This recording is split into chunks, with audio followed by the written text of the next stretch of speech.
네, 문재인 대통령이 어젯밤 트럼프 대통령과 전화 통화를 하고 조만간 대북 특사를 파견하겠다는 뜻을 밝혔습니다. 대통령 취임 뒤 첫 3.1절 기념식은 서대문 형무소 역사관에서 진행됐습니다. 네, 문 대통령의 대북 특사 파견 의지 그리고 첫 3.1절 기념사 어떤 의미가 있는지 짚어보겠습니다. 이종근 데일리안 논설실장, 이종훈 정치평론가 모셨습니다. 안녕하십니까? 네, 안녕하십니까? 안녕하세요. 자, 어제 밤에 문재인 대통령이 트럼프 대통령과 전화 통화를 했어요. 네. 뭐 거기서 새로 나온 내용이죠. 물론 뭐 저희가 이제 예상은 하고 있었습니다만은 대북 특사를 보내겠다 이런 입장을 밝혔다고 해요. 네, 그렇습니다. 그래서 문재인 대통령으로서는 이제 평창 올림픽을 계기로 해서 형성된 그 남북한 관계 개선의 이 조짐, 이 기회 또 이 동력을 계속 이어가겠다 이런 의지로 좀 읽힙니다. 예. 그리고 이제 이것이 가능하면 이제 그 동안에도 계속 강조해 왔듯이 북미 대화로 연결될 수 있도록 이제 노력을 하겠다라는 이제 것으로 이제 읽히고요. 예. 근데 이제 미국의 방침은 이제 비교적 뚜렷하게 확인이 되고 있는 거 아닙니까? 그러니까 비핵화를 전제로 해서만 대화가 가능하다. 예. 그래서 이번에 대북 특사를 이제 그러니까 보낸다고 하셨기 때문에 보내긴 할 텐데 보내는 게 중요한 게 아니고 어떤 소득을 성과를 낼 수 있을 것인가. 예. 이거라고 생각합니다. 네. 예. 대북 특사를 보낸다면 누가 가게 될까요? 지금 서훈 국정원장, 조명균 통일부 장관, 임종석 비서실장 등이 거론되고 있는데 누가 좀 적합하다고 보이시나요? 그 말씀을 드리려면 일단 왜 대북 특사냐부터 예. 말씀을 드려야 될 것 같습니다. 왜냐하면 최근에 대정부 질문에서 이낙연 총리가 야당 의원들의 질문에 대미 특사를 보내야 한다라는 것에 동의한다 이렇게 말을 했고 또 뭐 당은 다르지만 박지원 전 민주평화당 전 대표 같은 경우도 사실은 대미 특사가 우선돼야 된다라고 이야기를 하는 그런 분위기 속에서 어저께 갑작스럽게 대북 특사라는 그런 이 전환되는 어떤 지점이란 말이죠. 총리와 그러면 어느 정도 이것이 협의가 됐는 총리가 이 사실을 알았는지는 또 미지수입니다. 왜냐하면 이낙연 총리는 대미 특사를 이야기했으니까요. 그런데 문제는 대미 특사보다 왜 대북 특사냐? 그것이 네. 왜 우선되느냐에 대한 것인데 그렇다면 대미 특사를 간다는 건 곧 북한과의 어떤 일정 정도의 협의가 끝나고 그것과 관련해서 미국에 설득하러 가는 그런 자세가 이제 대미 특사라면 사실상 대북 특사가 먼저 된다는 것은 지난번 김영철이 방남을 했을 때 2박 3일간의 그런 어떤 협상에서 상당 부분 아직도 남아있는 게 있다. 그러니까 직접적으로 북한과 지금 아직은 더 협의를 해서 그것을 이제 미국과 이야기해야 되는 게 아니냐. 협상이 그러니까 덜 된 부분이 있다. 그렇죠. 아직 그러니까 북한의 태도 변화. 그러니까 협상이라는 건 이거 아니겠습니까? 미국을 설득하는 건 북한이 이 정도의 태도 변화를 보였다라는 것을 이제 미국에 설득을 해야 되는데 그럴 정도의 그 북한의 태도 변화를 못 이끌어냈기 때문에 대북 특사가 먼저 돼야 된다. 이렇게 읽혀지는 것이죠. 예. 만약 그렇다면 지금 이 세 사람 예를 들어서 서훈 국정원장과 그다음에 임종석 비서실장 그다음에 조명근 통일부 장관 이 세 사람을 봤을 때 서훈 국정원장이 조금 더 가깝다. 왜냐하면 실무적으로 협상을 빨리 이끌어내야 된다. 태도를 이끌어내려면 어느 정도 굉장히 북한에 대해서도 많이 알고 실질적인 어떤 실무적인 사람이 가야 된다. 그래서 저는 서훈 국정원장이 좀 더 유력하지 않을까 봅니다. 예. 그 말씀하신 내용을 보면은 이제 북한의 입장을 조금 더 좀 전향적으로 좀 끌어내기 위해서 여건을 계속해서 이제 조성하기 위한 하나의 그 대북 특사가 될 것 같은데요.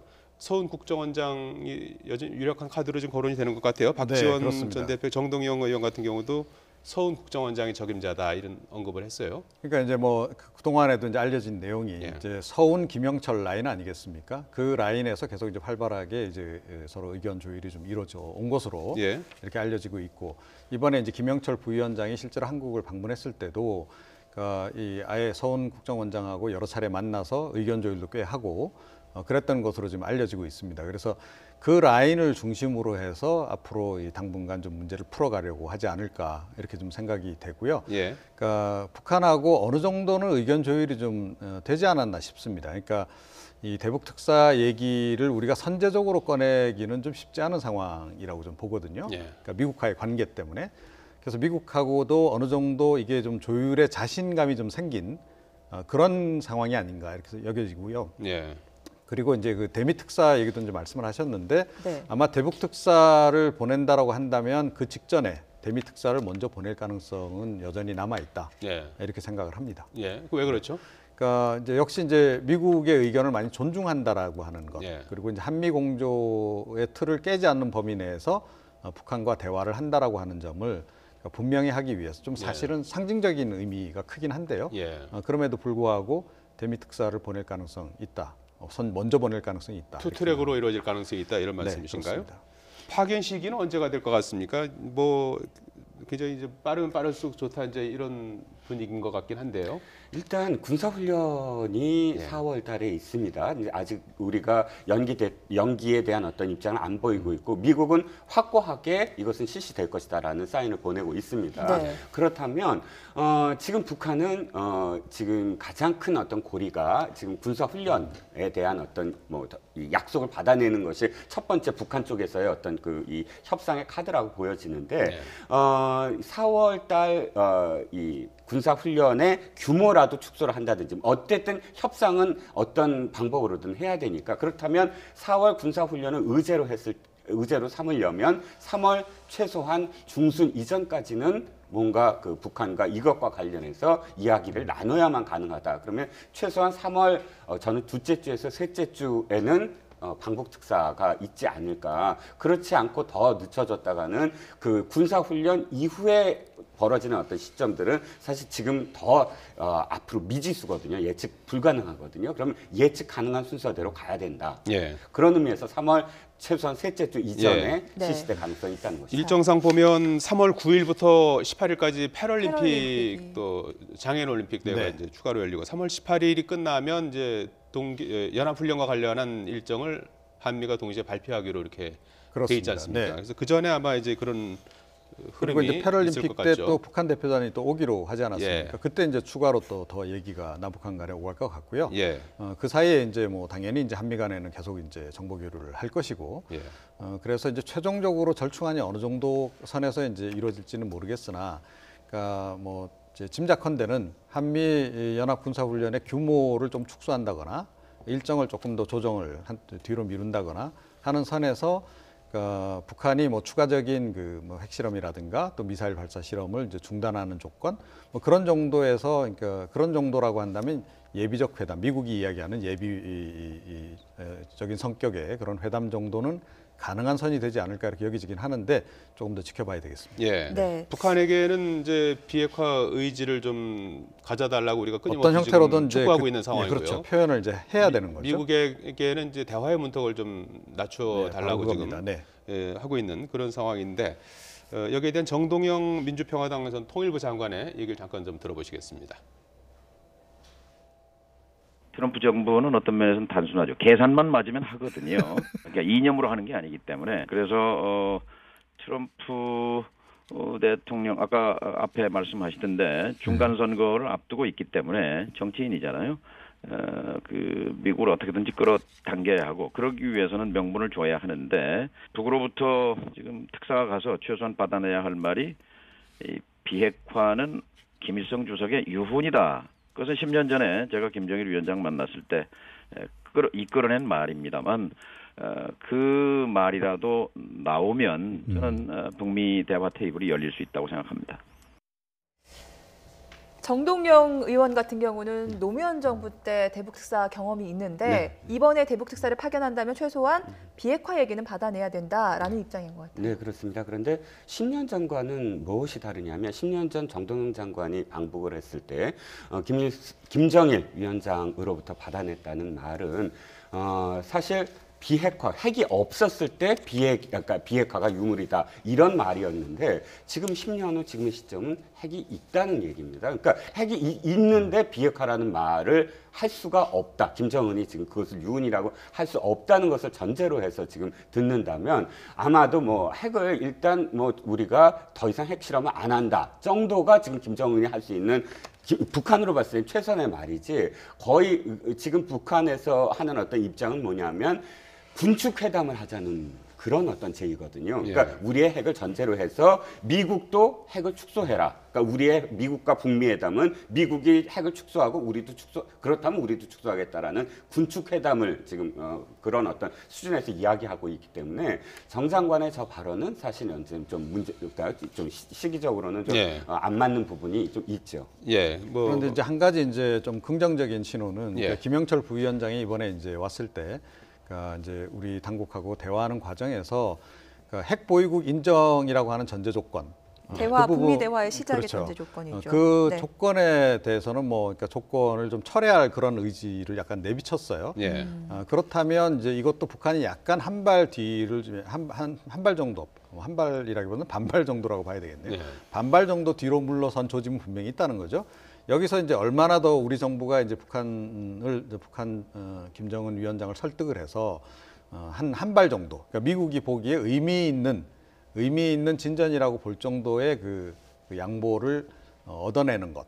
그것이 앞으로 남은 이제 최대 과제가 아닌가 이렇게 생각합니다. 이 일정상 뭐 상당히 지금 중요한 시기가 될 것 같고요. 이제 우리 특사가 직접 가서 뭐 김정은 위원장을 만나지 않겠습니까? 그렇습니다. 김정은 위원장을 우리도 문재인 대통령이 김여정 부부장을 만났듯이 이제 만나서 김정은 위원장의 의중을 직접 확인한다. 이제 이런 의미가 있는 거 아니겠습니까? 공식 메시지를 얻어가지고 오느냐. 이게 이제 어떤 정도를 좀 받아낼 수 있을까요? 그러니까 만약에 북한이 정말로 북미 대화의 의지가 있다면 그 핵 보유국 인정 부분 관련한 언급 하고요. 그다음에 당장 이제 추가적인 그런 실험들, 핵실험, 미사일 발사 실험 그런 것에 대한 뭐 그러니까 잠정적인 유보 발언 정도 그런 정도는 뭐 우리가 좀 기대를 할 수 있지 않을까 싶은데요. 뭐 지켜봐야죠. 네.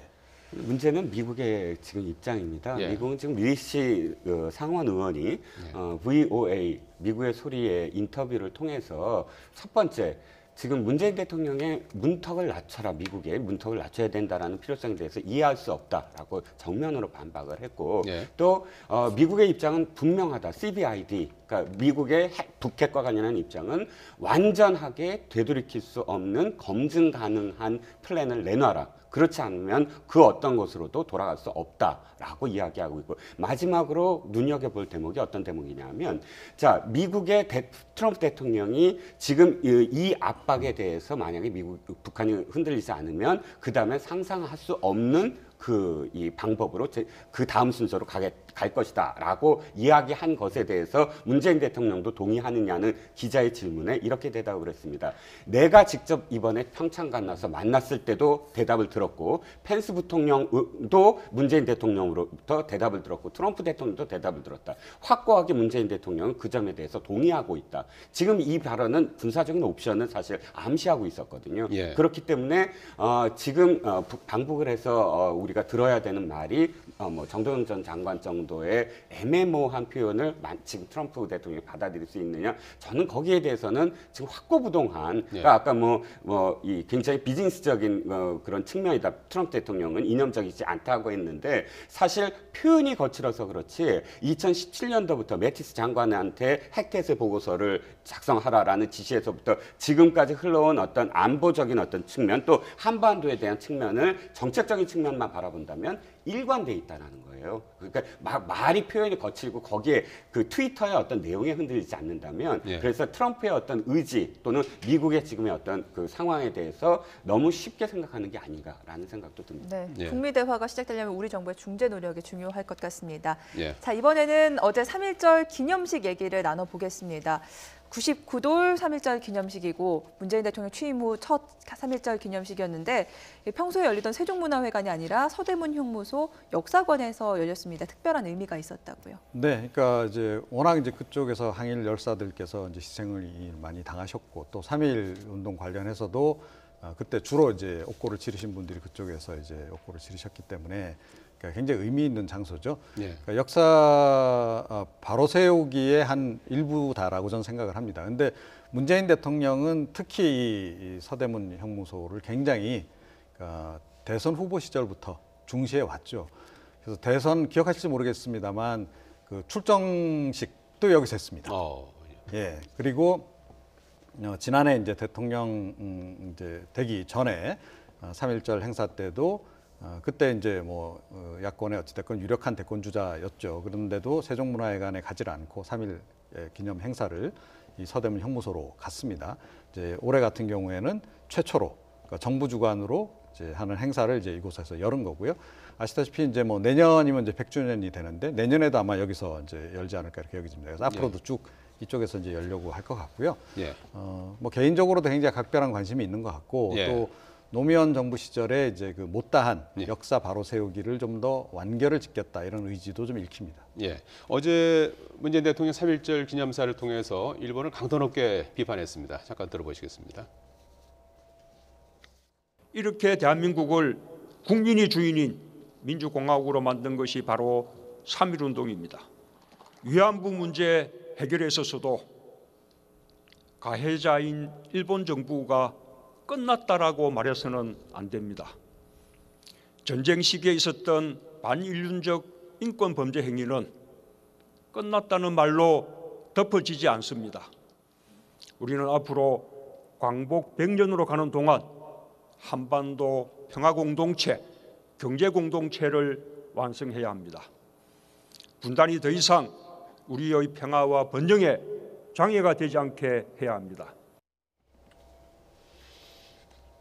어제 기념사에서는 3.1절 의미 그리고 일본과의 관계만 이제 초점을 맞췄고 최근에 이제 북핵 문제 이런 데 대한 언급은 없었어요. 네, 그렇습니다. 이제 대통령의 어떤 연설을 보면 사실은 이제 신년 기자회견이 굉장히 좀 중요한 어떤 이슈고요. 왜냐하면 그 해에 벌어질 어떤 국정 이슈를 가늠해보는 연설이고요. 그다음에 8.15 경축사입니다. 우리가 사실 그 가장 중요한 것이 대일 관계와 대북 관계. 아니겠습니까? 그러면 8.15 경축사에서 주로 이제 대북 관계를 어떻게 할 거고 또 대일 관계를 어떻게 할 거라는 그런 단초를 얻고 역대 대통령 중에 사실 3.1절 기념식에 이렇게 큰 의미를 부여해서 어떤 연설이 어떤 의미냐 했던 것은 제 기억으로는 노무현 대통령 2005년 연설 이 기억이 남고 그 외에는 크게 어떤 이슈 변환이라든지 이런 게 없었어요. 그래서 혹시나 이번 3.1절에 그 최근에 한반도 문제, 그 북한 핵 이슈라든지 이런 문제가 굉장히 대두가 됐으니까 특별히 그런 문제들이 언급되지 않을까 하는 그런 뭐 시선도 있었습니다만 대일 관계에 어떤 뭐 굉장히 중점을 두고 말씀을 하셨습니다. 저는 개인적으로는 사실 이제 좀 독도 문제라든지 이런 것들이 언급되는 것이 적절했는가라는 좀 생각을 해요. 왜냐하면 이겁니다. 어저께 연설을 두고 굉장히 네티즌들이 또 환영을 하고 국민들도 많이 환영을 했습니다. 사이다 발언이라고. 그런데 문제는 박근혜 대통령의 집권 1년이 잠깐 떠올랐어요. 그때 지지율이 최대 65%까지 올랐었거든요. 그때 오른 하나의 어떤 축이 일본 관계였어요. 일본에 대해서 굉장히 날선 그런 그 태도를 지었거든요. 그러니까 절대 대화 안 하겠다. 너희들이 위안부 문제라든지 혹은 이 여러 기타 역사에 대해서 전향적인 자세를 보여라라는 그런 자세를 취했고 그것이 굉장히 또 호응을 받았습니다. 그런데 결과적으로는 지금 저는 이 독도 문제가 어차피 지금 우리가 실효적인 지배를 하고 있고 또 최근 들어서 일본이 뭐 독도 문제를 갖고 더 도발을 했다거나 그러지 않았거든요. 그렇다면 굳이 독도 문제를 언급해서 일본이 그것과 관련해서 대응을 하게 하고 다시 부상하게 할 이유가 있었나 하는 점. 그러니까 결과적으로는 이 일본에 대해서 이러이러한 입장을 천명했다기보다는 국민들에게 일본 관계를 어떻게 하겠다라고 하는 그런 어떤 선언이 아니었는가. 그래서 그런 점에서 사실상 어저께도 그 결과적으로 위안부 할머니 문제도 이렇게 강하게 표현을 하셨습니다. 역사에 대해서 사실은 가해자가 그렇게 반성하지 않는 것, 끊임없이 반성을 해야 된다라는 점인데 그런데 해법은 사실 그럼에도 불구하고 평화와 공존을 위해서 노력해야 된다라는 것이거든요. 결국 일본에 대해서 또 어떤 뭐 이 입장을 취한 것도 아니고 그러다 보면 이 국내의 어떤 그런 지지율을 위해서 이런 발언들을 하셨다라는 일부 비판도 사실은 뭐 있는 것이 아니냐 싶습니다. 지금 그 말씀하신 거에 대해서 잠깐 좀 제가 좀 반론을 제기하면 말이죠. 일본의 도발이라는 것이 저희가 늘상 보도하겠지만 역사 교과서 문제 최근에도 뭐 계속 나왔던 거고요. 그다음에 도쿄 시내에다 전시관을 설치한다든지, 그다음에 독도 그 지도에 뭐 그걸 이제 표시를 뭐 주게 한다든지 뭐 상시적으로 일본은 지금 하고 있는 일인데 최근에 그런 일이 없었다는 부분에 대해서는 좀 네, 앵커께서 반론이 있을 것 같아요. 네, 예. 앵커께서 말씀하셨듯이 그건 상시적인 일이라고 예. 저는 생각을 하거든요. 예. 상시적인 매일같이 일이라는 게 하고 있지 않습니까? 그러니까 이명박 대통령도 사실 마지막에 비판을 받았던 지점이 물론 이제 문재인 대통령과 비교할 수는 없죠. 그런데 이명박 대통령도 집권 마지막 해에 이 지지율이 떨어지자 사실 독도에 방문을 했습니다. 예. 그러면서 사실은 또 대일 관계부터 시작을 해서 외교적으로 굉장히 그때 이제 스텝이 별로 그렇게 좋은 방향이 아니었거든요. 예, 예. 그러니까 결정적으로 독도 문제에 대해서 늘 우리도 사실은 늘 대응 논리가 있어야 되고 늘 이야기할 수 있는, 그러니까 거기에 대해서 태도를 취해야 되는 것이지 특별하게 독도 문제가 이렇게 부각이 되게 만들 필요는 없었다는. 예, 좋습니다. 국내 정치용으로도 이제 볼 수가 있지 않냐라는 그런 말씀으로 들리는데 한편으로는 이제 위안부 문제, 독도 문제와 관련해서 어제 그 언급한 내용들 중에 좀 아주 강한 그런 언급이 있었는데 위안부 문제 같은 경우에는 이런 말들은 상당히 그 설득력이 있는 것 같아요. 가해자인 일본이 끝났다고 말하면 안 돼. 자꾸 끝났다고 그러니까 말이죠. 네. 그런 어떤 뭐 세간의 어떤 그 많은 사람들한테 사이다 발언이라고 할까 이런 부분들에 대한 말씀을 많이 글쎄요. 나온 것 근데 같아요. 저는 그러니까 국내 정치용보다는 그러니까 필요한 발언이었다라고 좀 생각을 합니다. 그러니까 예. 최근에 이제 조금 전에 말씀하신 바와 같이 지난 1월달에 이제 도쿄, 그것도 이제 왕궁 옆에 아주 도쿄 중심부에다가 이제 독도를 사실상 이제 의미하는 그런 이제 기념관을 이제 지었다라는 거죠. 그것도 국립으로 지은 겁니다. 국가의 예산으로. 그리고 이제 2월달에 연이어서 이제 지금 고등학교에서 지금 독도 일본 영토라고 하는 교육을 이제 의무화시키는 예. 그런 이제 조치를 취했어요. 그러니까 이게 이제 하루 이틀의 일이 아니고 특히 아베 정부가 들어서면서 안 그래도 우리가 짐작을 하긴 했으나 좀 과도하게 지금 이제 침략 의지를 좀 내비치는 게 아닌가 그런 생각이에요. 그래서 지금 한 번쯤은 이거를 이제 짚고 넘어가야 되는 상황이었다라고 저는 보고요. 예. 그런 관점이 더 의미가 더 있었다. 그리고 이제 그것 때문에 이제 국민들도 그것에 대해서 약간 반응을 좀 보이고 있는 그런 상황이 아닌가 저는 그렇게 생각을 합니다. 예. 네. 일본은 즉각 반발했습니다. 절대 받아들일 수 없다라는 입장인데요. 또 일본 내에서 일반 국민들의 생각은 어떨지 궁금한데 호사카 유지 세종대 교수가 라디오 인터뷰를 통해서 이런 발언을 했습니다. 일본의 역사 왜곡 은폐 작업으로 보인다라는 발언인데요. 직접 들어보겠습니다. 역시 일본의 역사 왜곡이 계속 있었기 때문에 그리고 역사 은폐죠. 한반도나 아시아를 침략했다는 부분을 계속 부정 혹은 왜곡해 왔고 그 부분을 가르치지 않는 그러한 일본의 역사 교육의 잘못된 풍토가 계속 이어왔다라는 이야기죠. 제가 어렸을 때만 해도 한국에 대해서 거의 가르치지 않았습니다. 그래서 지식이 없다라는 부분이 상당히 문제가 있는 부분이라고 할 수밖에 없고 그런 지식이 없는 일반 대중에게는 현재도 아베 정권이라는 역사 수존주의 정권이기 때문에 더 오히려 한국을 나쁘게 말하는 그러한 경향이 좀 있어가지고 한일 관계를 상당히 왜곡시키고 있다라고 할 수가 있습니다. 네, 호사카 유지 교수의 얘기를 들어보면은 일본이 계속해서 역사 왜곡을 하면서 한국이 일본을 그냥 싫어한다 이런 인식을 국민들에게 심어줄 수 있다고 우려를 표하는 얘기였어요. 네, 그건 전적으로 동의합니다. 그러니까 호사카 교수가 또 하나 늘 이제 이야기하는 게 한국과 일본 사람들에게 독도 이야기를 한번 해보라 그런다면 문제는 일본 사람들이 훨씬 더 잘 얘기한다는 거예요. 언제 몇 년도에 어떻게 되고 몇 년도에 어떻게 되고. 그러니까 역사를 왜곡해서 가르치는 것이 거의 뭐 세뇌되다시피 하더라도 거기에 대해서 어렸을 때부터 어떤 그런 자료들, 네. 자기네 나름대로 왜곡된 자료들을 갖고 설득을 하는 어떤 것들이 훈련이 잘 돼 있는데 한국 사람들에게 독도를 얘기하면 그건 무조건 우리 거야. 있다라고 이야기하지 처음부터 뭐 배경 지식에 대해서는 그렇죠. 좀 부족하다는 그러니까 거기에 말씀이시죠? 대해서 우리가 우리 것에 대한 정말 제대로 교육하고 있는가에 대해서 문제 제기를 옛날부터 하고 있었거든요. 네네. 그렇기 때문에 감정에 앞서는 것이 아니라 우리가 돌아봐야 되는 것은 우리는 얼만큼 독도가 우리 거라고 그러니까 그걸 증거로서 또 그 확실한 어떤 나의 어떤 확신으로서 갖고 있느냐. 일본이 우리를 침략했을 때 그것부터 침략했다라는 정도가 아니라 언제부터 그러면 우리가 실효적인 독도 지배를 하고 있었고 그 다음에 그것을 그 이후에 일본이 언제부터 했는가에 대한 제대로 된 교육이 필요하다. 그리고 거기에 대해서 우리가 언제나 이야기할 수 있는 정도의 공유감이 있어야 된다. 이것을 호사카 교수도 늘 지적했던 부분입니다. 네, 실장님 말씀에 공감하는 게 일본이 계속 논란을 일으키다 보니까 평창 동계올림픽 한반도에 독도 못 넣고 또 아이스댄스에서 독도 관련 가사 빼야 됐던 것 아니겠습니까? 네, 그렇죠. 이제 그런데다가 이제 가장 중요한 대목은 일본 국민들 대상으로 여론조사를 해보면 점점 이제 그 독도, 그러니까 일본 말로 다케시마가 우리 영토다라고 하는 그것에 이제 그렇다라고 대답하는 응답률이 높아진다라고 하는 거예요. 그러니까 일본 정부가 굉장히 무리한 이제 그 왜곡을 시도하고 있는데 네. 일본 국민들 사이에서 그게 광범위하게 이제는 이제 거의 상식처럼 이렇게 유포가 되고 있다라는 겁니다.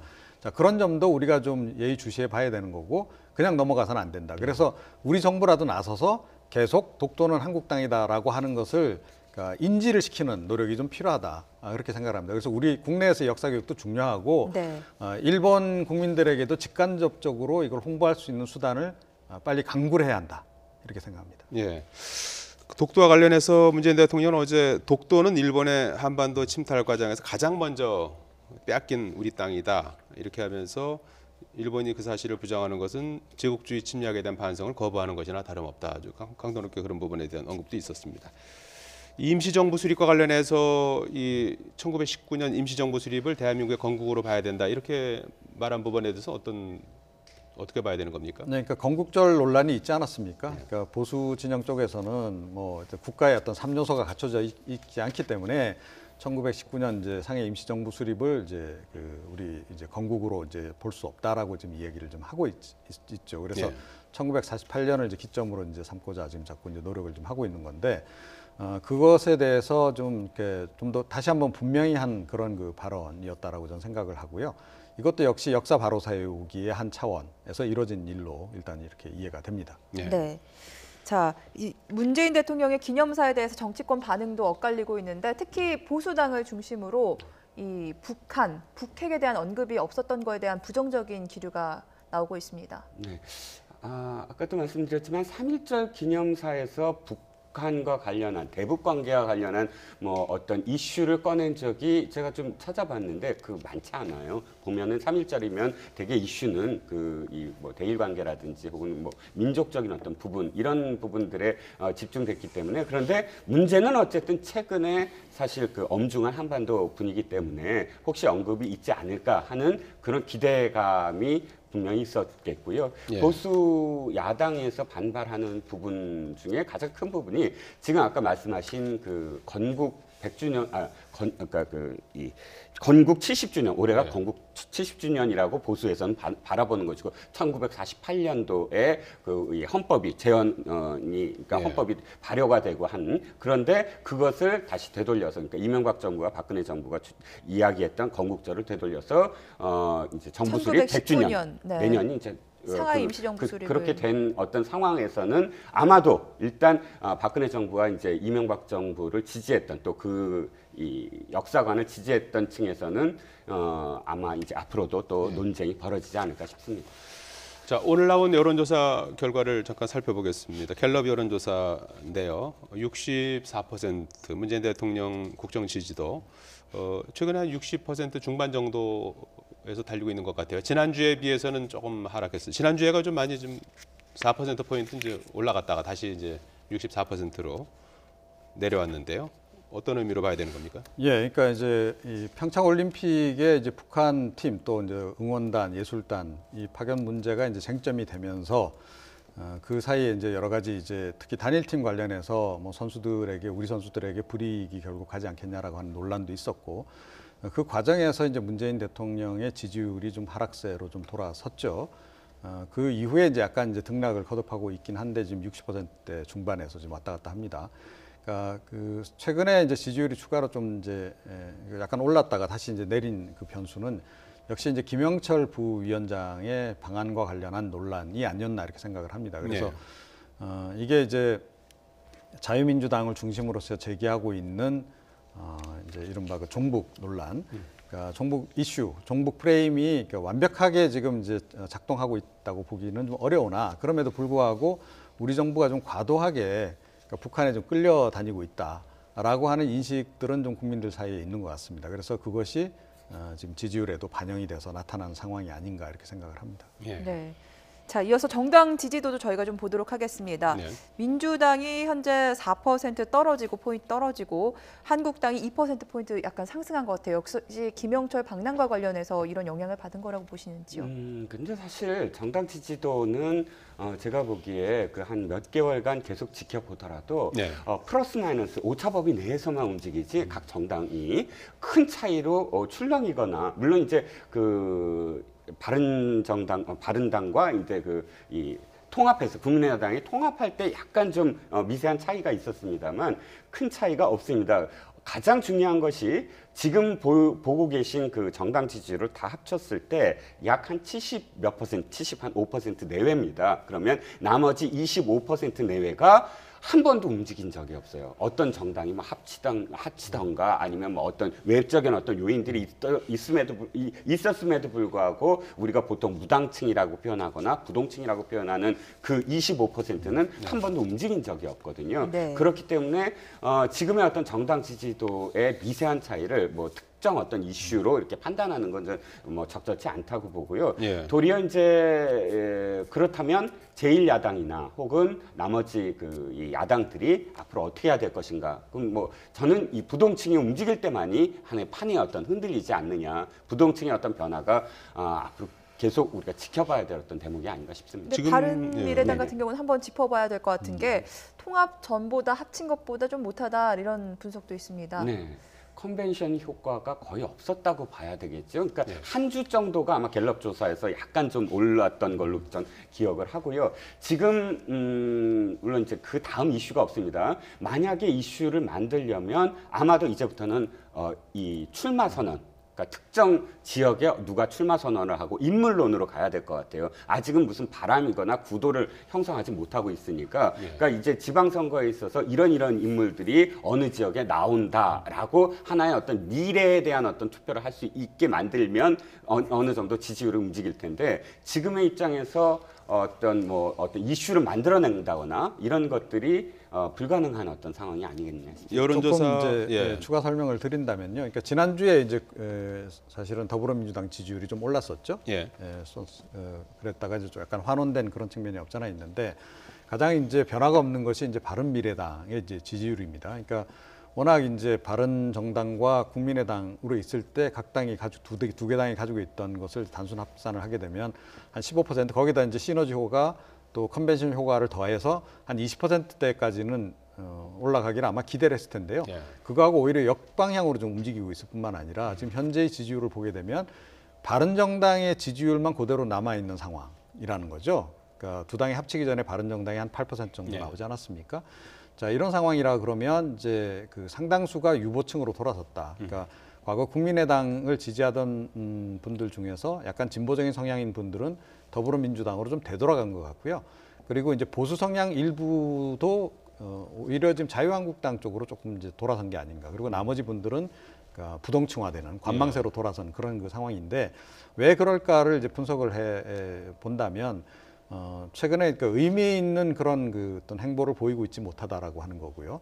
그리고 오히려 지금 유승민 대표가 최근에 이제 여러 가지 이제 안보 관련한 발언을 내놓는 것을 보게 되면 자유한국당하고 오히려 차이가 없습니다. 자, 그렇다면 뭐 굳이 바른미래당을 지지할 필요가 있겠는가? 또 뭐 선거연대도 한다고 하고 또 장기적으로 통합 얘기도 나온다라고 한다면 뭐 굳이 뭐 바른미래당을 계속 지지할 필요가 있겠는가? 그쪽으로 세를 밀어줄 필요가 있겠는가? 이런 생각들을 지금 유권자들이 하는 게 아닌가 이렇게 생각을 해봅니다. 그 지금 비슷한 목소리를 내고 있는 부분이 이제 안보 이슈 것 같은데 그 부분에 대해서 조금 이따 또 얘기를 해보기로 하고요. 여론조사 자체를 조금 자유한국당은 안 믿는 것 같아요. 한국 갤럽 여론조사에 대해서 강한 불만을 드러내기도 하지 않았습니까? 네네 그렇습니다. 홍준표 대표는 일관되게 지금 이 응답률을 봐라. 그 응답하는 층은 어차피 지금 이 더불어민주당이나 혹은 문재인 대통령을 찍은 사람들이다. 그 사람들 내에서의 여론조사다 이렇게 주장을 하고 계신데 저는 거꾸로 갤럽이 박근혜 대통령 때 어떤 어떤 그 국정수행 평가를 했는지를 기억해 보시면 알 겁니다. 그때 이제 박근혜 대통령도 한 4년 차를 이렇게 되돌아보면 굉장히 큰 고비들이 있었거든요. 세월호부터 시작을 해서. 그런데 우리가 콘크리트 지지율이라는 말을 그때 탄생시켰잖아요. 네. 40%에서 떨어져 본 적이 없어요.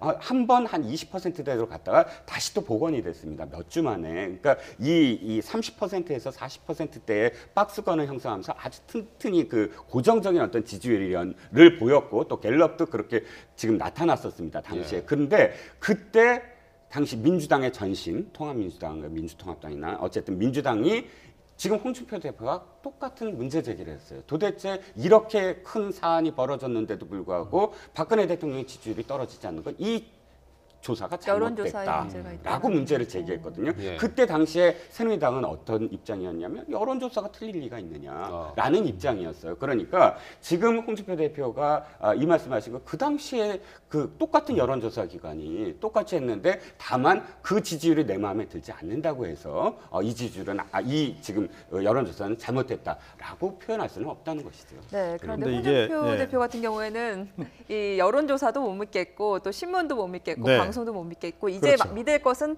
SNS밖에 없다라는 발언까지 했습니다. 그래서 요즘에 그냥 페이스북에 글을 계속 올리시죠. 페이스북 정치에 굉장히 좀 공을 들이시고 계시는 건데 이것도 좀 상당히 조금 이제 과거하고 많이 달라진 점이죠. 이제 과거에는 SNS는 주로 이제 진보의 젊은 층들이 이제 활용하는 거라서 보수층들은 잘 보지 않아서 사실은 외면해 왔거든요.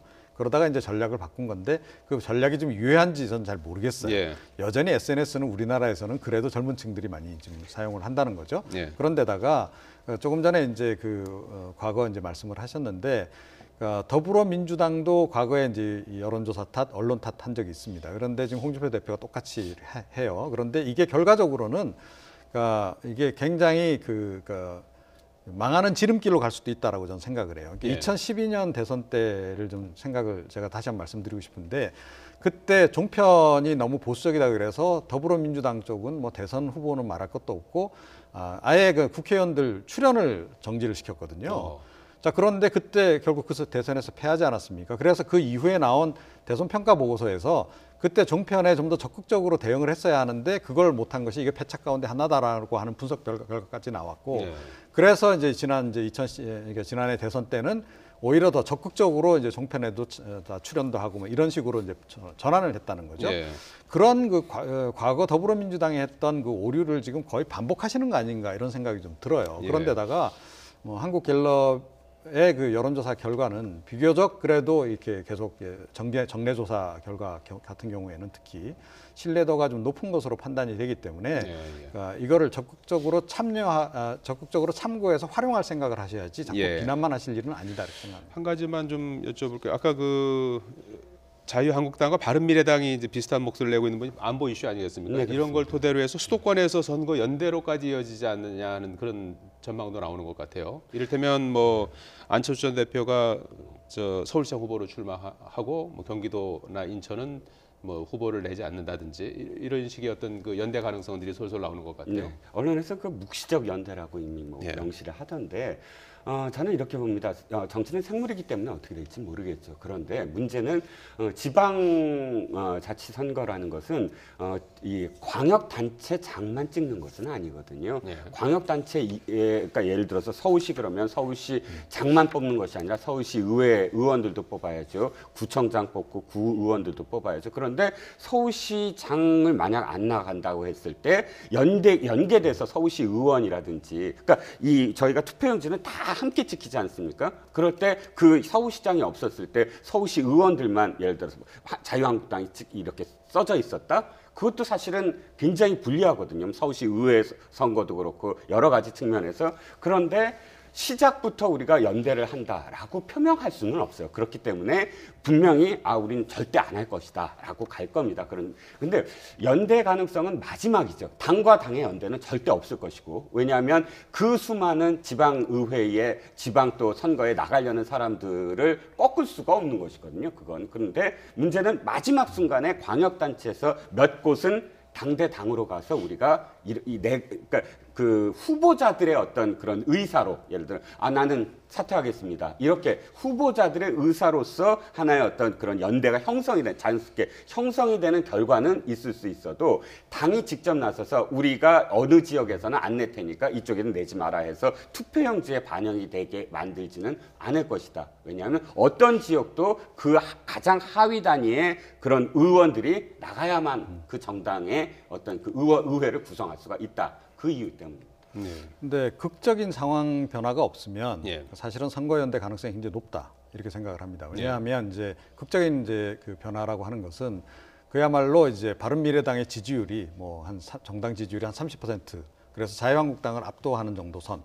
그래서 또 이제 그쪽에서 나온 예를 들어 안철수 전 대표 후보로 나온다라고 했을 때, 서울시장 후보로 나온 뒤에 여론조사를 해본 결과, 그러니까 더불어민주당, 또 바른미래당, 자유한국당 그 3자 후보 구도에서 예를 들어 1등을 하는 상황이 나온다거나, 이런 이례적인 상황이 벌어지지 않는다면 이게 선거연대는 이제 불가피하게 발생할 수밖에 없다, 이렇게 생각을 합니다. 그러니까 아까 설명드린 게 미국의 용어에서는 커튼테일 투표라고 그래서, 그러니까 줄줄이 투표의 형식이거든요. 시장이 있고 그다음에 시의원들이 있고 각 한 당에 몰아서 투표를 하는 경향, 제가 말씀드린 게. 그런데 그렇게 해서 연대를 했을 때 한쪽이 블랭크가 된다? 그러면은 그 줄줄이 투표 자체가 성립이 안 되므로 정당으로서는 굉장히 불리하다는 것이죠. 네. 자, 다음 얘기로 좀 넘어가 보겠습니다. 최근 국회에서 비속어 공방이 벌어지고 있습니다. 한국당 이은재 의원이 일본어인데 겐세이, 견제를 뜻하는 일본어죠. 이 겐세이 발언했다가 비판 여론이 불거지니까, 또 과거에 민주당 박범계 의원이 비슷한 비속어를 발언해서 그때의 논란이 다시 불붙고 있습니다. 문제가 된 발언들 함께 들어보겠습니다. 내가 부동산 업자입니까? 해도 너무하는 거 아니에요? 그냥 어디서 해먹든 버릇입니까 도대체? 그냥 어디서 해먹든 버릇이에요? 제가 볼 때는 우리 이 의원님 질의가 좀 과했어요. 제가 보니까. 뭐가 과해요? 차분하게 질의하세요. 차분하게 하시고. 네. 오늘 우리 새누리당 간사이신 권성동 의원께서 우리 전해철 의원의 질의 중에 제가 수차 목격을 했습니다마는 본인의 마음에 들지 않는 발언이 나오면 피식피식 웃거나 뭐라고 소위 겐지를 놓는 그런 말씀을 여러 차례 하는 걸 제가 봤고요. 네. 어제가 또 3.1절이었는데 국회의원들이 일본어 비속어를 많이 쓰는 것 같아요. 네, 그러니까 이게 이제 동시에 다 일어난 일은 아닙니다. 일단 이은재 의원 같은 경우는 이제 3.1절 바로 전날 이제 그 교문위 전체 회의에서 이 표현을 쓰다 보니까 지금 이제 여권을 중심으로 해서 그 3.1절도 앞두고 있는 시점에 이렇게 일본어식 표현을 이제 쓰느냐라고 해서 이제 문제 제기를 이제 한 거죠. 국회의원들 이런 표현들 이제 쓰면 안 됩니다. 박범계 의원은 5년 전에, 2012년에 썼던 그렇죠. 이제 박범계, 그러니까 이제 좀 더 설명을 드리면 자유한국당 쪽에서 박범계 의원도 예전에 이런 표현을 썼다라고 이제 공개를 한 거고. 네, 장제원 의원이 찾아냈어요. 장제원 이제 수석 대변인이 그 얘기를 했죠. 원래 당구장에서 많이 쓰는 표현 아닙니까? 그렇습니다. 그러니까 당구 예전에 쳐보셨으면 아시겠지만 요즘도 좀 나이 드신 분들은 당구 칠 때 저 표현을 그대로 좀 쓰더라고요. 그런데 저게 이제 그러니까 이 3.1절하고 무관하게라도 평상시에 저런 표현을 이제 쓰시면 좀 곤란하다라고 저는 생각을 좀 하고요. 그런 점에서 양쪽 다 반성을 해야 될 문제다, 이렇게 생각을 합니다. 자, 마지막으로 이명박 전 대통령 얘기를 좀 해봐야 될 것 같습니다. 어제 검찰이 이명박 전 대통령 큰형 이상은 다스 회장을 소환 조사했어요. 그 조사에서 다스 지분 일부를 이제 이 전 대통령이 차명으로 보유했다는 것과 관련해서 이상은 회장은 이명박 전 대통령 게 아니다, 이제 이런 언급을 한 겁니까? 자, 조사 중에는 검찰에서 이 인정을 한 것처럼 기사가 나왔습니다. 네. 그런데 조사를 끝내고 나오면서 사실상 우리가 왜 정답이 있지 않습니까? 검찰에서 성실히 답변하고 왔습니다. 이 정도 멘트를 하고 이제 들어가실 줄 알았더니 기자들이 집요하게 다시 물었을 때 똑부러지게 아니다. 그러니까 다스는 이명박 전 대통령 것이 아니다라고 좀 단언하듯이 이렇게 표현을 했어요. 여러 가지로 생각을 해보면 첫 번째 가능성, 그러니까 조사 과정에서 자신이 인정한 것이 어떤 내용인지를 정확하게 인지하지 못한 것이 아니냐. 그러니까 이렇게 우리가 보통 조사를 받을 때 질문이 단문이 아닐 수도 있거든요. 그러니까 다스가 이명박 대통령 것이냐 이렇게 질문하지는 않겠죠. 여러 가지 어떤 상황들에 대해서 이제 질문을 했을 때 자기가 그것을 인정한 것에 대해서 사실은 이것이 그런 어떤 의미다라는 거를 파악하지 못했을 경우가 있을 텐데 변호사가 입회해서 다시 이 자신의 어떤 진술을 최종 점검했을 때 분명히 지적을 했을 겁니다. 그러면 근데 그걸 지적 안 당한 걸 보면 그건 또 가능성이 없을 것 같고, 두 번째는 자신이 인정을 했는데도 불구하고 기자들 앞에서 저렇게 이야기한 것은 이명박 전 대통령에 대한 동생에 대한 또 이 표현이 아니었겠느냐. 비록 진술은 그렇게 했더라도 형으로서 나는 그렇게까지 진술하지 않았다라는 걸 이렇게 보여주는 어떤 행위가 아니었겠느냐. 이 두 가지 가능성 다 있을 텐데 저는 후자가 아닐까 싶습니다. 그러니까 지금 검찰에서 지금 뭐 어느 정도 언론에 이렇게 이 조사 과정에서 인정했다라는 부분이 사실 가능성이 높거든요. 왜냐하면 여러 가지 지금 정황 증거를 댔을 때 이상은 회장이 이게 전적으로 다 내 것이다라고 할 수 없는 정도의 증언들과 쌓인 증거들이 있으므로 사실상 저거는 동생에 대한 어떤 언론을 향한 배려라고 볼 수가 있지 않을까 싶습니다. 네. 저는 두 내용이 다 이렇게 상충되는 내용이 아니다라고 생각합니다. 그러니까 뭐냐면 이건 이제 이미 이명박 전 대통령하고 의견 조율을 다 한 것 같아요. 그러니까 검찰이 어찌됐건 지금 이제 그 청계재단 사무국장을 이제 구속하는 과정에서 실주주라고 명시했단 말이죠. 이명박 전 대통령이 실소유주다. 실소유주라고 안 하고 이제 실주주라고 이제 표현을 썼는데 그와 관련해서 지금 이제 이명박 전 대통령과 그 가족들이 합의해서 정한 그 나름의 논리는 이명박 전 대통령 주식이 일부는 가지고 있다. 다수 주식을 가지고는 있다. 하지만 대주주는 아니기 때문에 소유주는 아니다라는 쪽으로 교통정리를 한 것 같아요. 왜냐하면 이제 부분적으로 이 관련이 된 것들, 도곡동 땅부터 연결되는 부분은 검찰이 이미 밝혀낸 부분이 있지 않습니까? 보도 통해서 나오기도 하고, 자, 그 부분에 일단 이제 중심을 둬서 그런 식으로 지금 논리를 풀어가려고 하는 게 아닌가 이렇게 생각을 합니다. 본인 명의로 된 그 어떤 형식적인 주식은 아직은 뭐 드러난 건 없는 거죠. 그렇죠. 공개적으로 된 건 없고 청계재단이 이제 일부 주식을 이제 가지고 있죠. 5% 정도 가지고 있는데, 그러니까 차명으로 한 뭐 10% 정도 가지고는 있다. 하지만 이게 뭐 전체 주식에 비해서 이 가지고 있는 비율이 적기 때문에 이명박 전 대통령 소유주까지는 아니다라고 아마 지금 주장을 하지 않을까 이렇게 여겨집니다. 이명박 전 대통령 불법 공천 헌금을 받은 정황도 포착이 됐는데 이 국정원 특활비 수수한 거, 다스 소송 대납한 거, 소송비 대납한 거 이것저것 합치면 매물 액수가 100억 원이 넘을 것으로 보인다라는 관측도 나오고 있습니다. 네, 그렇습니다. 사실 지금 우리가 박근혜 전 대통령의 재판에서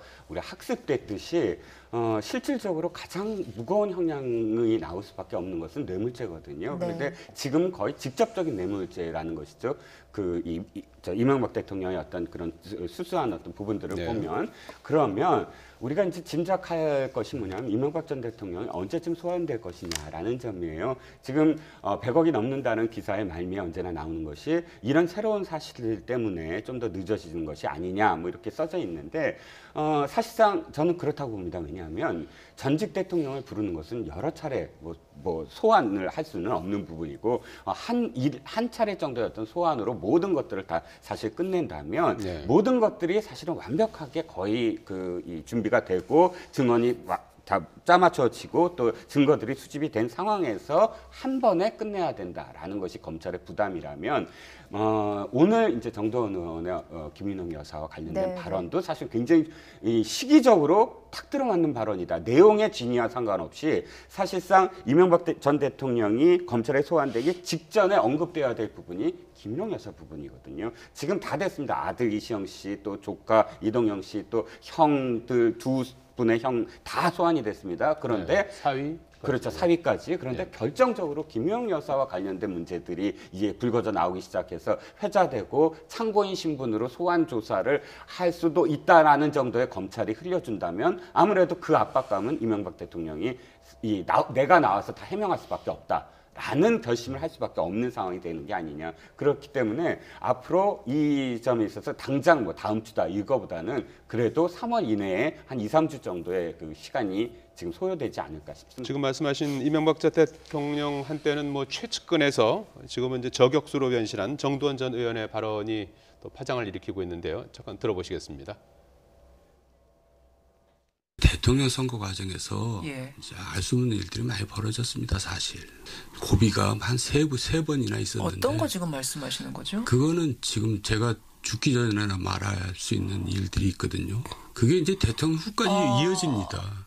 MB가 대통령 되는 그 과정을 말씀하시는 그렇죠. 거예요? 거기서 별 일이 다 벌어지는데 우리는 이제 그런 걸 헤쳐나왔죠. 근데 그게 후유증이 대통령 후까지 갑니다. 그걸 처리하는 과정에서 돈들이 필요해요. 아주 그냥 경천 동지할 일들이 벌어졌죠. 네. 네, 연기만 좀 모락모락 피어서 무슨 얘기인지 잘 모르시는 아니 그러니까요. 분들이 그런데 많으실 것 이제 같은데. 점점 이제 그 진실에 접근해 가고 있는 것 같아요. 그러니까 정도원 의원이 자기 입으로 말할 수 없다라고 얘기했는데 자꾸 이제 그 여러 명의 이제 방송사에 이제 사회자들이 질문을 던지면 그것에 대해서 답변은 이제 찔끔찔끔 하는 형태로 지금 이제 진행이 되고 있는데요. 처음에 자기가 어떤 그 경천 동지할 일 3가지가 있었다라고 얘기를 하지 않았습니까?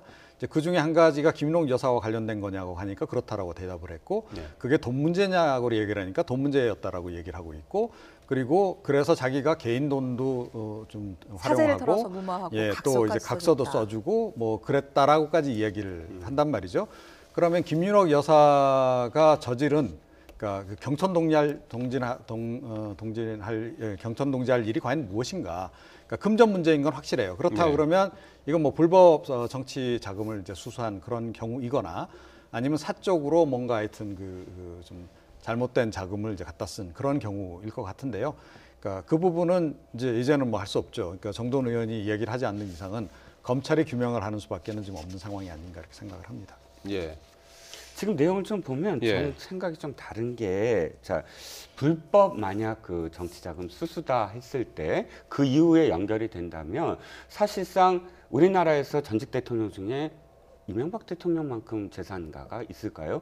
그러니까 돈과 관련된 직접적인 문제라면 사실 돈으로 해결할 수 있는 방법이 있었을 겁니다. 자, 근데 지금 오늘 내용을 보면 사실 돈이 들어야 될 문제라고 하지 돈 문제라고 이렇게 간단하게 표현되지는 않거든요. 그 이후에도 와서 자기네 그러니까 계속 연결이 됐다고 한다면 제가 보기에는 사실상 좀 다른 문제가 아니었겠느냐.